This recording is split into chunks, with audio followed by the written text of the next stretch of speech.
Good evening everyone, welcome to civil services study. ये practice set number 47 है UPPSC RO के लिए। और प्रैक्टिस करेंगे इसमें हम करंट अफेयर्स के प्रश्नों पर और जीएस के प्रश्नों पर। तो चलिए स्टार्ट करते हैं। यूपीपीएससी आरओ की प्रारंभिक परीक्षा में, ठीक है, एक ही दिन में जो है 2 पेपर होते हैं, पेपर 1 और पेपर 2। पेपर 1 जीएस का होता है, 140 प्रश्न आते हैं उसमें। पेपर 2 में होते हैं 60 प्रश्न, ठीक है, हिंदी के होते हैं ये। इन दोनों को मिलाकर ही मेरिट बनेगी। इस टेस्ट में प्रैक्टिस करेंगे 20 प्रश्नों की, करंट अफेयर्स और जीएस के। इन सभी टेस्ट का फुल टेस्ट सीरीज प्राप्त कर सकते हो, ठीक है, जो चल रही है हमारी टेलीग्राम पर। और इन सभी का पीडीएफ प्राप्त कर सकते हो टेलीग्राम के पेड ग्रुप में। डिस्क्रिप्शन बॉक्स में नंबर है, उस पर कॉल या व्हाट्सअप कर दीजिए। इसकी प्लेलिस्ट बना रखी है हमने, वहाँ पर आप टेस्ट नंबर 1 से लेकर 47 तक पहुँच सकते हैं। डिस्क्रिप्शन बॉक्स में लिंक है उसका भी।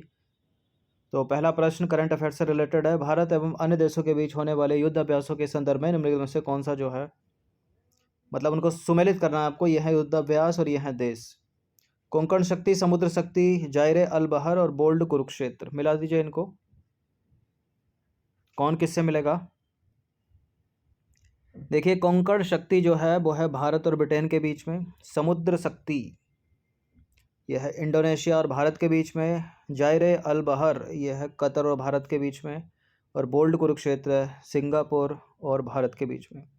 यानी ए का 3rd हो गया, बी का 2 है, सी का डी का 4 है और सी का 1 है। ए का 3 है, ठीक है, ए का 3, बी का 2।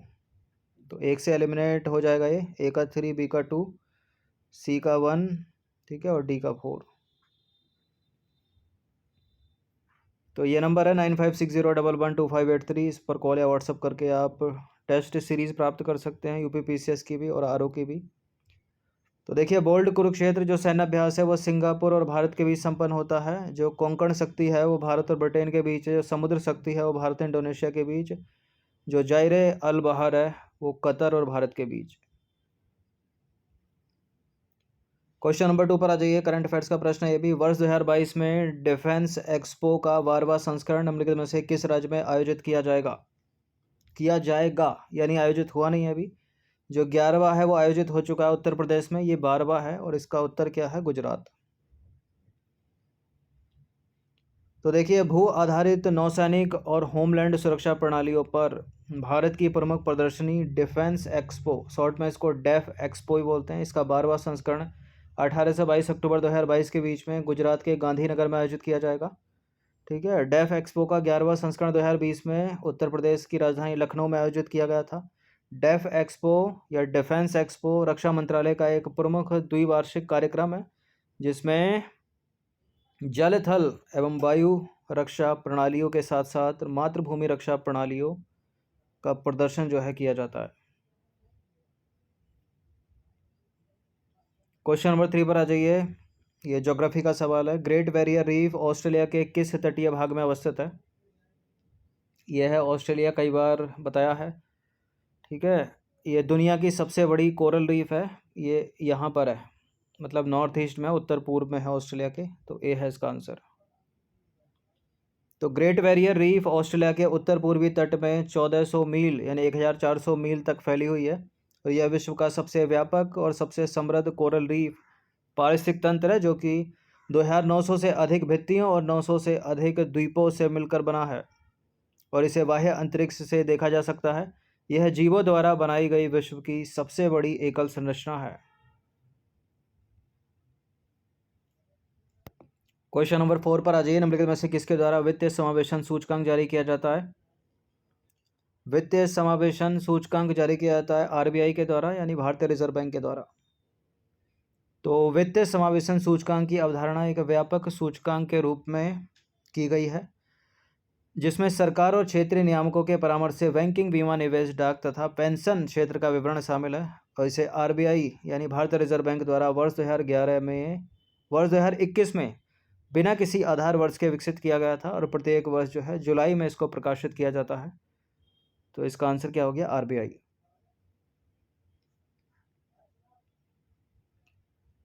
क्वेश्चन नंबर 5 पर आ जाइए। उत्तर प्रदेश हिंदी संस्थान के वर्ष 2021 के सर्वोच्च पुरस्कार भारत भारती से किसे सम्मानित किया गया है।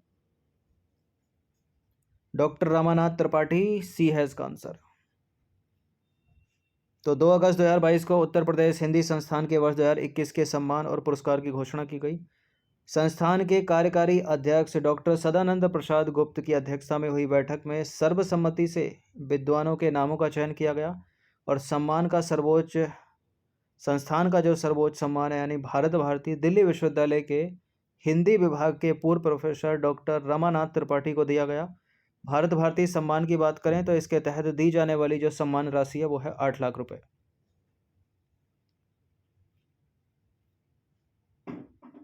क्वेश्चन नंबर 6 पर आ जाइए। निम्नलिखित में से कौन सी उष्णकटिबंधीय चक्रवात की विशेषताएं हैं? कम वायुमंडलीय दबाव, तेज हवाएं, भारी वर्षा, उपरोक्त सभी। ट्रॉपिकल साइक्लोन, मॉर्निंग वाले सीरीज में भी हमने चर्चा की थी चक्रवात पर। बिल्कुल ये तीनों की तीनों जो हैं विशेषताएं हैं ट्रॉपिकल साइक्लोन की यानी उष्णकटिबंधीय चक्रवात की या तूफान की। तो उष्णकटिबंधीय चक्रवात एक तीव्र गोलाकार तूफान है जो गर्म उष्णकटिबंधीय महासागरों में उत्पन्न होता है और कम वायुमंडलीय दबाव, तेज हवाएं और भारी वर्षा इसकी जो है विशेषताएं हैं। देखिए इन तूफानों या चक्रवातों की जो गति है वो उत्तरी गोलार्ध में घड़ी की सुइयों की दिशा के विपरीत अर्थात वामावर्त यानी काउंटर क्लॉकवाइज और दक्षिणी गोलार्ध में दक्षिणावर्त यानी क्लॉकवाइज होती है। ठीक है। और चक्रवात का उल्टा होता है प्रति चक्रवात, यानी इसको साइक्लोन बोलते हैं, उसको एंटी साइक्लोन बोलते हैं। ठीक है। और ये दोनों गोलार्धों में आते हैं, साइक्लोन भी दोनों गोलार्ध में आते हैं, यानी उत्तरी गोलार्ध में भी आते हैं, दक्षिणी गोलार्ध में भी आते हैं। क्वेश्चन नंबर 7 पर आ जाइए। निम्नलिखित को सुमेलित कीजिए। यह है स्थान और यह है चक्रवातों के नाम। जैसे कि हरिकेन कहाँ कहा जाता है, टाइफून कहाँ कहा जाता है, ट्रॉपिकल साइक्लोन कहाँ कहा जाता है, विलीज कहाँ कहा जाता है। तो विलीज तो ऑस्ट्रेलिया में कहा जाता है, सही है तो डी का। और ट्रॉपिकल साइक्लोन यानी उष्णकटिबंधीय चक्रवात दक्षिण पश्चिम प्रशांत व हिंद महासागर क्षेत्र में।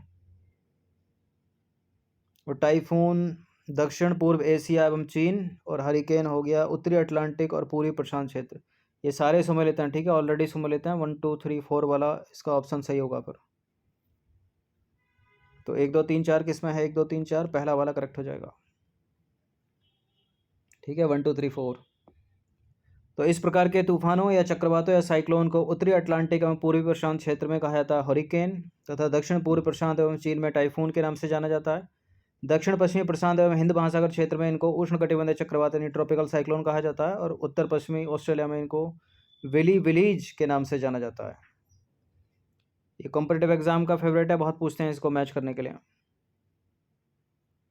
क्वेश्चन नंबर 8 पर आ जाइए। निम्नलिखित में से किस मंत्रालय द्वारा हाल ही में सक्षम आंगनवाड़ी और पोषण 2.0 के कार्यान्वयन के संबंध में दिशा निर्देश जारी किए गए हैं? कौन सा मंत्रालय है वो? बताइए। ग्रामीण विकास मंत्रालय, वित्त मंत्रालय या खाद्य प्रसंस्करण उद्योग मंत्रालय या महिला एवं बाल विकास मंत्रालय? इसका आंसर है ऑप्शन नंबर डी, महिला एवं बाल विकास मंत्रालय। तो हाल ही में महिला एवं बाल विकास मंत्रालय ने सक्षम आंगनवाड़ी और पोषण 2.0 के कार्यान्वयन के संबंध में परिचालन दिशा निर्देश जारी किए हैं। वित्तीय वर्ष 2021-22 में भारत सरकार ने एकीकृत बाल विकास योजना और पोषण अभियान को सक्षम आंगनवाड़ी और पोषण 2.0 के रूप में जो है पुनर्गठित किया था। पोषण 2.0 केंद्र सरकार और स्टेट, ठीक है, केंद्र सरकार और राज्य सरकार यानी सेंट्रल और स्टेट के बीच लागत बंटवारे के अनुपात के आधार पर राज्य सरकारों अथवा केंद्र शासित प्रदेशों के प्रशासन के माध्यम से लागू किया जा रहा एक केंद्र प्रायोजित कार्यक्रम है। ठीक है। क्वेश्चन नंबर 9 पर आ जाइए। सिरूमलाई हिल्स किस राज्य में अवस्थित है? सिरूमलाई हिल्स उत्तराखंड में नहीं है, ये सिक्किम में नहीं है, ये है तमिलनाडु में। तो सिरूमलाई हिल जो है तमिलनाडु के डिंडीगुल जिले में 60,000 एकड़ में फैला हुआ है और इन्हें पूर्वी घाटों का प्रेरक जो है वो माना जाता है। ये डिंडीगुल शहर से लगभग 25 किलोमीटर दूरी पर समुद्र तल से 400 से 1650 मीटर की ऊंचाई पर स्थित है और ये पहाड़ियाँ कई दुर्लभ और स्थानिक पौधों के भंडार के रूप में जो है काम करती हैं।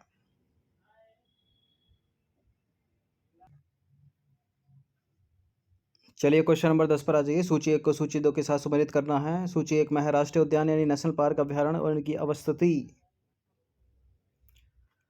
तो पहला है नोंग खिल्लेम वन्यजीव अभ्यारण्य, पलामू अभ्यारण्य, रणथंभौर अभ्यारण्य और सिंपलीपाल अभ्यारण्य। मिलान कीजिए इनका। नोंग खिल्लेम वन्यजीव अभयारण्य ये है मेघालय में। पलामू झारखंड में हो गया। रणथंबोर सबको पता होगा, सिंपलीपाल सबको पता होगा। तो ए का 4 है और 3 का है, बी का है 3। ए का 4 1 से तो एलिमिनेट होगा नहीं ये, ठीक है। तो ए को हटा दीजिए, सी को हटा दीजिए, ए का 4 है, बी का 3 है, तो डी हो जाएगा इसका आंसर। तो यह है राष्ट्रीय उद्यान या वन्यजीव अभयारण्य। नोंग खिल्लेम वन्यजीव अभयारण्य हो गया मेघालय में, पलामू झारखंड में हो गया, रणथंबोर राजस्थान का, सिंपलीपाल उड़ीसा का। क्वेश्चन नंबर 11 पर आ जाइए। विश्व आदिवासी दिवस कब मनाया जाता है? विश्व आदिवासी दिवस मनाया जाता है अगस्त में, ठीक है, 9 अगस्त को।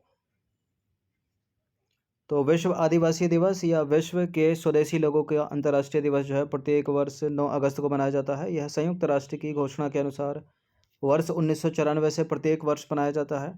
इस दिवस का उद्देश्य क्या है? दुनिया की स्वदेशी आबादी के अधिकारों को बढ़ावा देना और उनकी रक्षा करना तथा उन योगदानों को स्वीकार करना जो स्वदेशी लोग वैश्विक मुद्दों जैसे पर्यावरण संरक्षण हेतु करते हैं। क्वेश्चन नंबर 12 पर आ जाइए। निम्नलिखित में से कौन सा एक सही सुमेलित नहीं है? यह है विटामिन, यह है रासायनिक नाम उनके यानी chemical name. Vitamin B5, B6, B7, B12 है। बताइए कौन सा एक सही सुमेलित नहीं है इनमें? विटामिन B5 का है पेंटोथेनिक अम्ल, विटामिन B7 का बायोटिन, विटामिन B12 का साइनोकोबालामिन, विटामिन B6 का निकोटिनिक अम्ल नहीं है। निकोटिनिक अम्ल है विटामिन B3 का निकोटिनिक अम्ल, या फिर नियासिन विटामिन B3 का। विटामिन B6 का पायरिडॉक्सिन। तो करेक्ट है, करेक्ट है, ये इनकरेक्ट है बी वाला स्टेटमेंट, बी वाला सही है अपना फिर आंसर। तो विटामिन B6 का है निकोटिनिक अम्ल जो कि गलत है। विटामिन B6 का है पायरिडॉक्सिन, करेक्ट है। और जो निकोटिनिक अम्ल या नियासिन है वो है विटामिन B3 का, याद रखिएगा, ठीक है, निकोटिनिक अम्ल या नियासिन। क्वेश्चन नंबर 13 पर आ जाइए। उत्तर प्रदेश राज्य को कितने आर्थिक क्षेत्रों में विभाजित किया गया है? 4, 7, 9, 5 आर्थिक क्षेत्रों में, 4 है इसका आंसर। तो उत्तर प्रदेश को 4 आर्थिक क्षेत्रों में विभाजित किया गया है। पूर्वी आर्थिक क्षेत्र, पश्चिमी आर्थिक क्षेत्र, केंद्रीय आर्थिक क्षेत्र और बुंदेलखंड आर्थिक क्षेत्र। औद्योगिक विकास की दृष्टि से उत्तर प्रदेश का जो सबसे विकसित क्षेत्र है वो पश्चिमी क्षेत्र है, और औद्योगिक विकास की दृष्टि से देश का जो सबसे कम विकसित क्षेत्र है वो है बुंदेलखंड क्षेत्र, ठीक है। यूपीपीसीएस सवाल कर चुकी है, अभी हाल ही में किया था। नंबर 14 पर आ जाइए इस लाइन से। अंतर्राष्ट्रीय बाघ दिवस किस तिथि को मनाया जाता है? इंटरनेशनल टाइगर डे 29 जुलाई को। तो प्रत्येक वर्ष 29 जुलाई को धारीदार बिल्ली के संरक्षण को बढ़ावा देने के साथ साथ उसके प्राकृतिक आवासों की रक्षा के लिए वैश्विक प्रणाली की वकालत करने हेतु अंतर्राष्ट्रीय बाघ दिवस के रूप में मनाया जाता है। अंतर्राष्ट्रीय बाघ दिवस की स्थापना वर्ष 2010 में रूस में आयोजित सेंट पीटर्सबर्ग टाइगर समिट में जंगली बाघों की संख्या में गिरावट के बारे में जागरूकता बढ़ाने, उन्हें विलुप्त होने से बचाने और बाघ संरक्षण के कार्य को प्रोत्साहित करने के लिए की गई थी। चलिए क्वेश्चन नंबर 15 पर आ जाइए। निम्नलिखित में से किस युग्म के सभी सदस्य देश जो हैं वो सार्क के मेंबर हैं? ठीक है, सार्क के सदस्य हैं किसके, किस विकल्प के सभी सदस्य? ये इंपॉर्टेंट है, पूछ लिया था सार्क का कौन मेंबर है, ठीक है, ब्रिक्स का कौन मेंबर है, आसियान का कौन मेंबर है, G7 का कौन, G20 का कौन। तो सार्क का मेंबर चीन नहीं है तो बी को एलिमिनेट कर दीजिए। सार्क का मेंबर मालदीव है, म्यांमार नहीं है तो सी को एलिमिनेट कर दीजिए। सार्क का मेंबर इंडोनेशिया नहीं है तो डी को हटा दीजिए। सार्क के मेंबर हैं भारत, अफगानिस्तान, बांग्लादेश और भूटान, यानी ऑप्शन नंबर ए है इसका आंसर। तो सार्क का पूरा नाम है दक्षिण एशियाई क्षेत्रीय सहयोग संगठन। इसकी स्थापना हुई थी 8 दिसंबर 1985 को बांग्लादेश के ढाका में सार्क चार्टर पर हस्ताक्षर के साथ। और दक्षिण एशिया में क्षेत्रीय सहयोग का विचार जो है सबसे पहले नवंबर 1980 में सामने आया था। 7 संस्थापक देश हैं इसमें, भारत, भूटान, बांग्लादेश, मालदीव, ठीक है, मालदीव है, म्यांमार नहीं है, नेपाल है, पाकिस्तान है और श्रीलंका है। देखिए अफगानिस्तान जो है इसमें वर्ष 2005 में आयोजित हुए 13वें वार्षिक शिखर सम्मेलन में सदस्य के रूप में शामिल हुआ था। और इस संगठन का मुख्यालय और सचिवालय कहाँ पर है? नेपाल के काठमांडू में।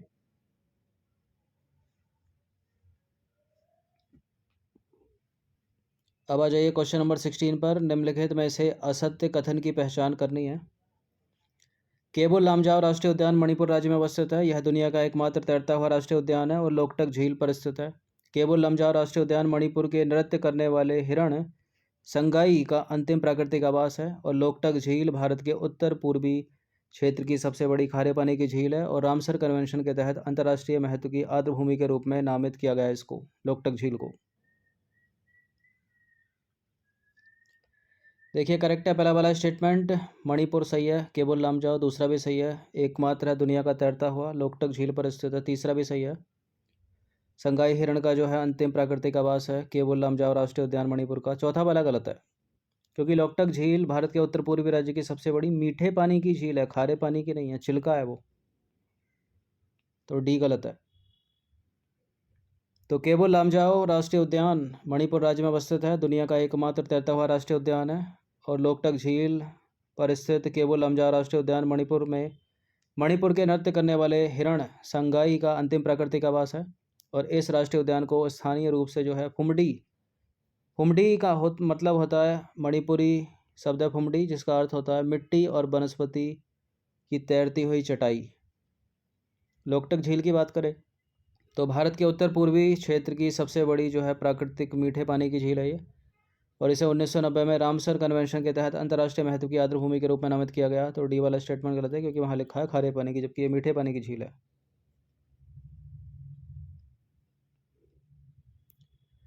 अब आ जाइए क्वेश्चन नंबर 7 पर। 21 जुलाई 2022 को नीति आयोग द्वारा जारी इंडिया इनोवेशन इंडेक्स 2021 में 17 प्रमुख राज्यों की श्रेणी में शीर्ष स्थान पर कौन सा राज्य है? उत्तर प्रदेश इसका आंसर नहीं है, इसका उत्तर है कर्नाटक।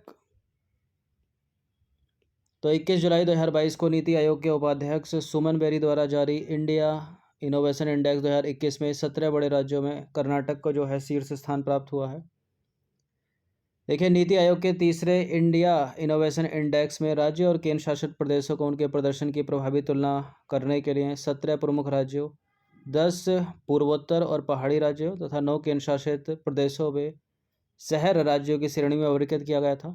17 प्रमुख राज्यों में कर्नाटक का स्कोर है 18.1, शीर्ष स्थान पर है ये। तेलंगाना दूसरे स्थान पर है जिसका स्कोर है 17.66, हरियाणा तीसरे स्थान पर है जिसका स्कोर है 16.35 और अंतिम स्थान पर यानी 17वें स्थान पर है छत्तीसगढ़ जिसका स्कोर है सबसे कम 10.97।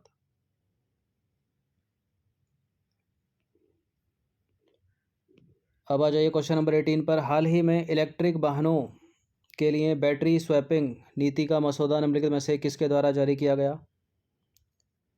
बैटरी स्वैपिंग का मतलब है कि मान लीजिए मेरे पास इलेक्ट्रिक स्कूटर है, ठीक है, तो उसकी बैटरी खाली हो गई, तो अब मैं उसकी खाली अपनी एम्प्टी बैटरी को जो है जो चार्जेबल फुल चार्ज बैटरी है उससे मैं रिप्लेस कर दूंगा, इसी को बोलते हैं, ये नीति आयोग है इसका आंसर।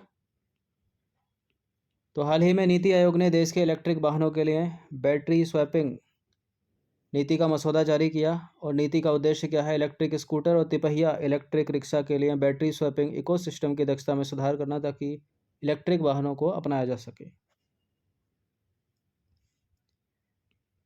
देखिए मसौदे के अनुसार पहले चरण के तहत बैटरी स्वैपिंग नेटवर्क के विकास के लिए 40 लाख से अधिक आबादी वाले सभी महानगरीय शहरों को प्राथमिकता दी जाएगी और बैटरी स्वैपिंग एक ऐसा तंत्र है जिसके तहत चार्ज की गई बैटरी को चार्ज खत्म हो चुकी बैटरी से बदला जाता है, ठीक है, और यह इन बैटरी को अलग से चार्ज करने की जो है सुविधा प्रदान करता है और नगण्य डाउन टाइम के साथ वाहन को परिचालन मोड में रखता है, ठीक है, कंटिन्यूटी बनाता है, निरंतरता, वाहन चलता रहे।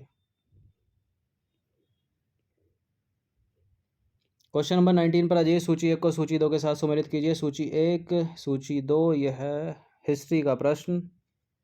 अमीर खुसरो का जन्म कई बार एग्जाम में पूछा, अलग से ही पूछा, ठीक है, कि कहाँ हुआ था, तो पटियाली कासगंज में हुआ था। एक का 3 हो गया। अब देखते हैं एक से एलिमिनेट हो रहा है क्या।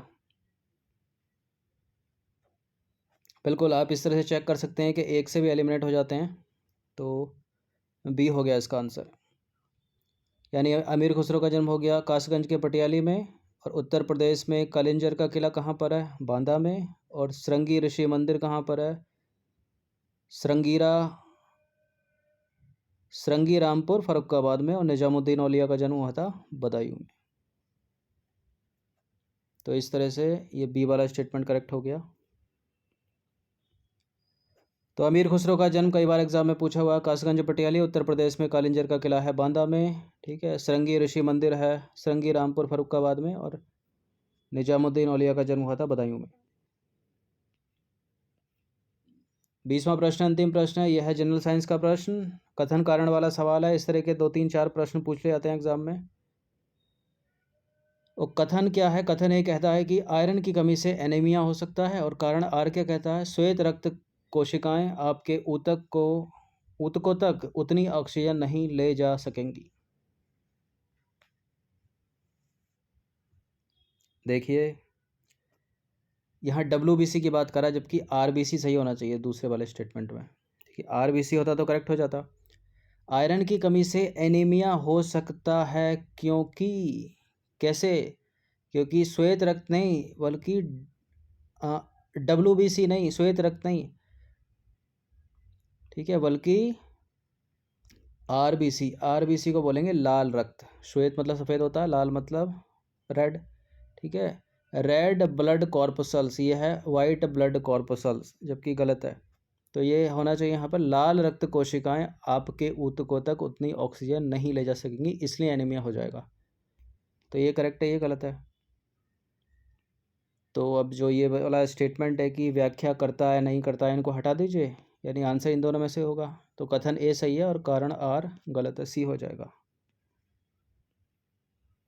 तो देखिए आयरन की कमी से शारीरिक क्षमता जो है वो कम हो जाती है।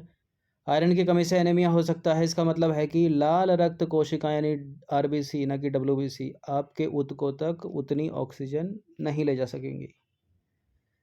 देखिए आयरन की कमी से होने वाला एनीमिया जो है एक सामान्य प्रकार का एनीमिया है, एक ऐसी स्थिति जिसमें रक्त यानी ब्लड में पर्याप्त स्वस्थ लाल रक्त कोशिकाएं यानी RBC की जो है कमी होती है, ना कि WBC। लाल रक्त कोशिकाएं RBC शरीर के ऊतकों तक ऑक्सीजन ले जाती हैं।